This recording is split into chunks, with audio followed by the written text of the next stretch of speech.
Der er jo også en nuværende ambassadør for USA i Danmark. Ham har vi på programmet, og han er til stede i blandt os heldigvis.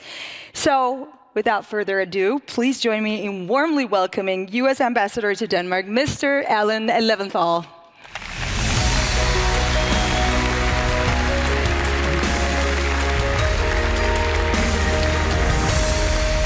Thank you, Mette. Thank you. Have a seat. Welcome, Mr. Ambassador. I'm very happy that you wanted to join us here today. I'm happy to be here with all of you. Exactly. We want to discuss future foreign trade in just a moment, but just let me ask you first, what is on your agenda right now as the ambassador of the U.S. to Denmark? Well, before I do that, I did watch this film, and it's a powerful film, isn't it? And it tells the story of January 6th. Yes. But it captures the events of January 6th, what happened that day. To me, it doesn't represent what I think the full story is about January 6th. I'd like to comment on that. Yes, please do. You know, we have a democracy in America. We're loud. We're noisy. I'm sure many of you, or if not all of you, have been to America.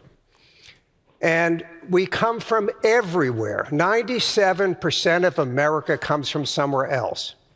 And by the way, 90% of the Danes that emigrated from the 1850s on came to America. And those 300,000 plus Danes now have 1.5 million descendants. So a quarter of the population of Denmark is reflected in this rich diversity we bring. Our diversity is our strength. It's also a challenge. And we've seen some of those challenges. I saw those challenges growing up as well. But when you look at what happened on January 6th, and ultimately what happened in the election, and whether it was considered a fair election or not, there's no question today it was a fair election. There were 60+ lawsuits that were filed. Mm-hmm. They were all thrown out of court. They were considered frivolous. They were Republican judges, presidents who were Republicans who appointed those judges, including the former president appointing some of those judges. They were democratically appointed judges. So the story of January 6th is that the American system stood up to a criminal violation and assault on the Capitol. This election was fair. All the votes were counted correctly. And there's an even more powerful message out of this. What's so critical in a democracy? You keep a democracy healthy by engaging. I go to schools all over Denmark. I've been to more than 60 schools, universities. I've seen more than 10,000 students. And they ask me about this. What do they ask you? And they ask me about polarization in America. Right. All right? And I talk about... I want to ask you about that too. Okay. We do have big differences. But at the end of the day, the way you have a healthy democracy is you engage, you vote. And in America, in the 2020 election, more Americans voted as a percentage of America since 1900. So what you're saying here, and I understand from, after having heard this, that you want to say the democracy is intact in America. I wouldn't use the word like intact because I think every democracy needs to be, we have to be mindful, whether it's in Denmark where you vote even higher percentages or wherever democracies are fragile. There's a thin veneer that holds society together. Mm-hmm. We have a group of individuals that get together, decide we're going to be governed by a set of laws. And you keep it healthy by engaging. And in America, we are engaged. And I hope we vote, and I'm optimistic we vote at record numbers again this November. But the polarization that the school pupils and that yourself just mentioned, that can be, at least, potentially, that can danger the democracy. Mette, we have had that. I don't have to go back to the long history of America. I'll go back to my lifetime. We had Vietnam. That was a divisive issue in America. We have the civil rights movement. Mm-hmm. We had people marching in the South. We had people beaten, dying. You know, America, we have this Constitution. from 1787. And the opening words of our Constitution is, "We, the people of the United States, in order to form a more perfect union." We know we're not perfect. We know we have this noisy democracy, but we always aspire to do better. And if there's one message I want to bring, and I'm not trying to bring this message as just a more optimistic message, I fundamentally believe this. We are more innovative than any country in the world. We have this diversity. It's a tremendous strength to us. But we always have to be mindful of doing better. And we do better over time. But is, for example, the America First movement, is that trying to strive for a better America as well in your We've had this leading up to World War II. I mean, the U.S.-Denmark relationship, which comes out, is so powerful coming out of World War II and the German occupation.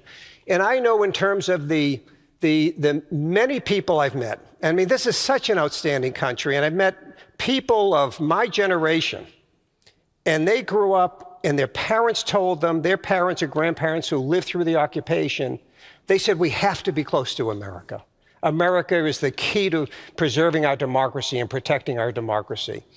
And it's out of that we became founding partners, the U.S. and Denmark and NATO, all the incredible work that's being done in Ukraine, the trade relationship. The U.S. is the largest trade export market for the Danish industry now. There are over 700 U.S. companies operating here in Denmark, creating jobs here in Denmark. And what I do know is that most people sitting in here would like it to stay that way, but they're worried.